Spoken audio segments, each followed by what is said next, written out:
Go.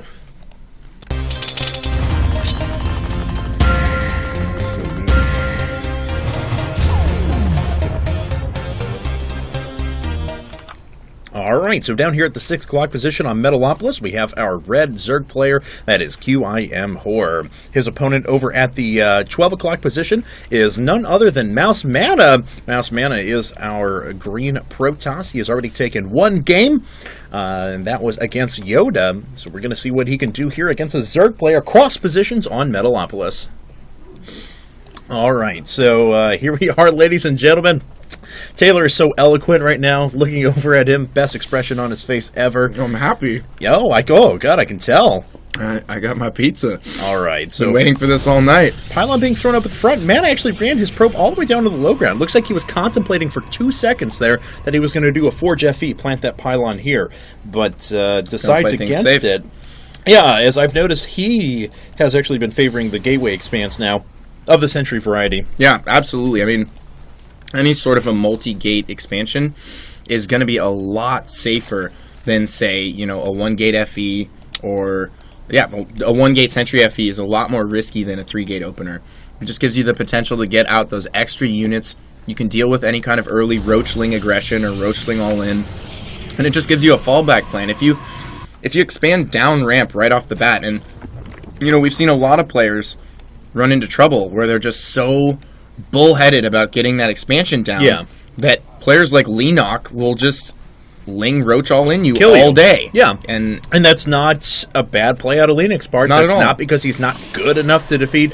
That's how you kill it. Yeah. And he will exploit that if something like that happens. Absolutely. We've seen him even use Baneling busts in the early game, where he'll just kind of feign pressure with the Banelings and work his Zerglings around in a position where they can take out the Nexus. Oh, I remember when standard play was the Forge FE on Tal'Darim Altar, that little space in front of your natural leading to the ramp, and for a period of time, for about a month in Korea, Zergs were doing nothing but Baneling busting down those and just flooding in Zerglings behind because Protoss players were favoring Forge FE into Stargate at that point, you know? They just didn't have anything on the ground, so everything died. Very true. All right, and here we have second guess coming up. Timing suggests that we are going to have a Sentry expand. Mana could switch things up, though, and tech on us. But we'll find out what he does in a second, as now we see Horror moving over to gas. All right. So Mana does not have his expansion up yet. He does have 2 gas, though. So we're definitely going to see a bunch of Sentries here. We may see some sort of tech. Not really sure yet. We have seen players actually do a super quick Stargate as they expand off of one base. That happens from time to time. First Zealot is about to make its way out.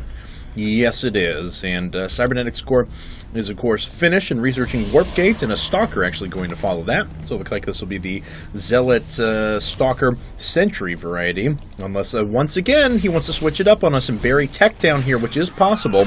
And those Zerglings are not going to be able to get in against that whole position Zealot.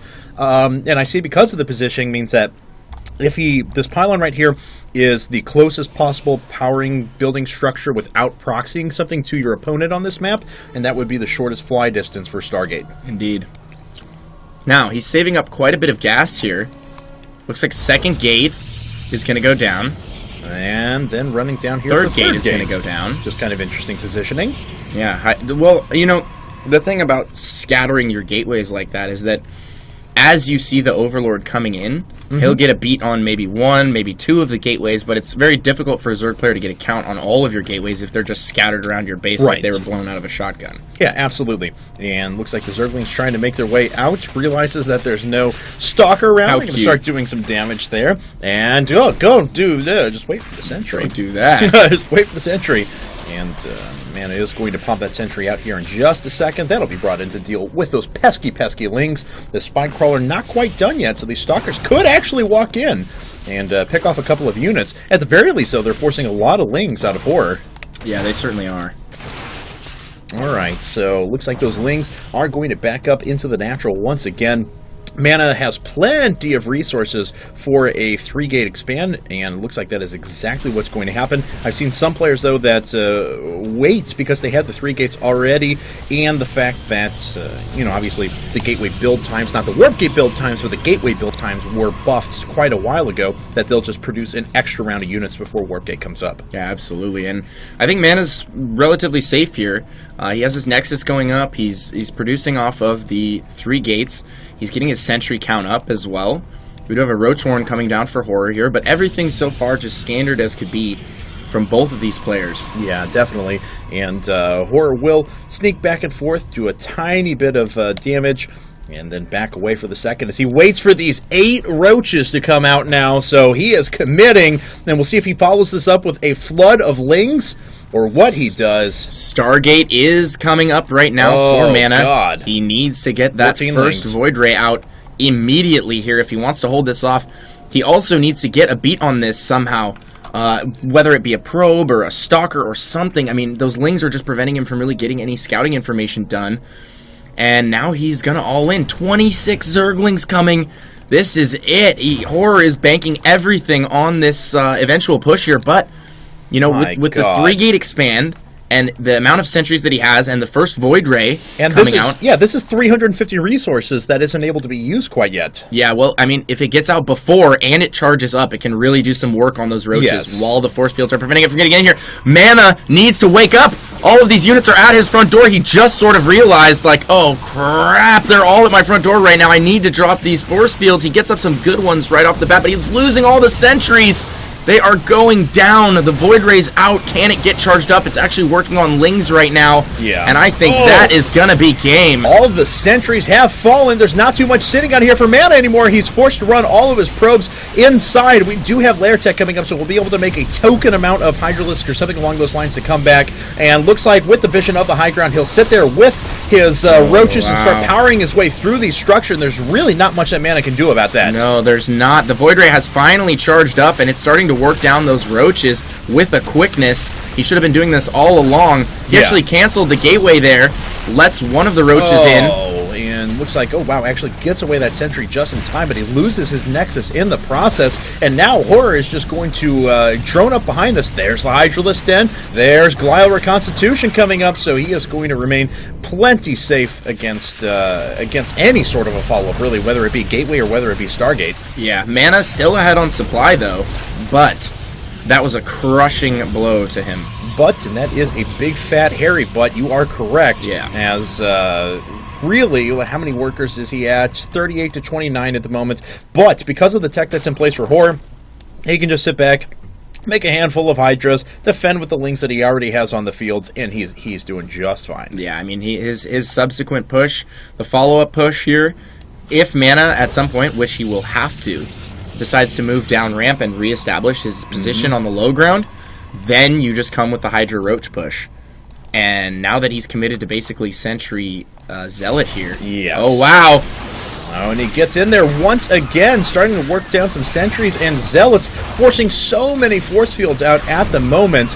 And it doesn't look like he killed too much there, He but did lose just quite a few lings. Yes. Certainly did. And he did force a lot of energy out, killed a sentry. And now the Void Rays are pressuring into the main, but they're going to run into those Hydralisks. Yeah, they have to run away. One Void Ray is going to go down. Oh my goodness. Ooh, wow. Hydras off creep are so slow. Yeah, they're just... Zerg players are salivating for the upgrade. They're part of the swarm. Right. Yeah. Alright, well, he does pick up on the expansion once again. Horror is going to have to sit back and macro up for a little while. Was unfortunately supply blocked there, but getting that problem taken care of. As he is now on 47 workers, and more than likely we'll see an expansion sometime soon. I love how people are saying, too, that like, oh no, it's on Hive Tech in Heart of the Swarm. That's way too far down the tech tree. Hydras are still going to be terrible. Like, imagine late game, you're mining off of 4 bases, and you have speed Hydras that you can just flood your opponent's position with and just continually attack with because them. Then you pretty much just go pure Hydra Corrupt or something like that, not to mention the Vipers that are already going to be on the field to trap siege lines and knock Colossus out of the way. Anyway, we're just theory crafting now, but indeed, possibly theory QQing. Theory QQing. And here come the Hydralisks once again off of creep. So slow. Same speed as Unstim Marines and Marauders, if you're curious. Exact same speed. Oh dear.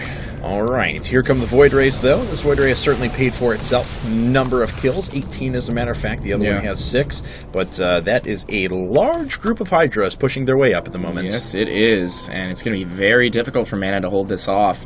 He's relying mainly on Zealot Sentry right now, and his Void Rays are actually out of position. They're not back at the natural. He really, really needs those. Yes, he does. And once again, Mana just sort of caught with his pants down at the natural, not paying attention. These have range? They do not. So there are only 5 range Hydras at the moment, but I don't think it makes a difference. God, those Zealots are just disappearing. Even with Guardian Shield down from those sentries, they are just disappearing. Multiple Phoenixes in the air now, and that is certainly going to help Mana for the time being, but Horror is just flooding in so many units at the moment. Yeah, I don't think Mana can hold on here. I mean, he does have the Void Rays back now, but they're both going to get taken out immediately here by the Hydralisks. Oh, does move it on the high ground. Oh, When it gets spotted. Does this actually grant I think it vision? does. I think it does. When you're floated in the air? Wow.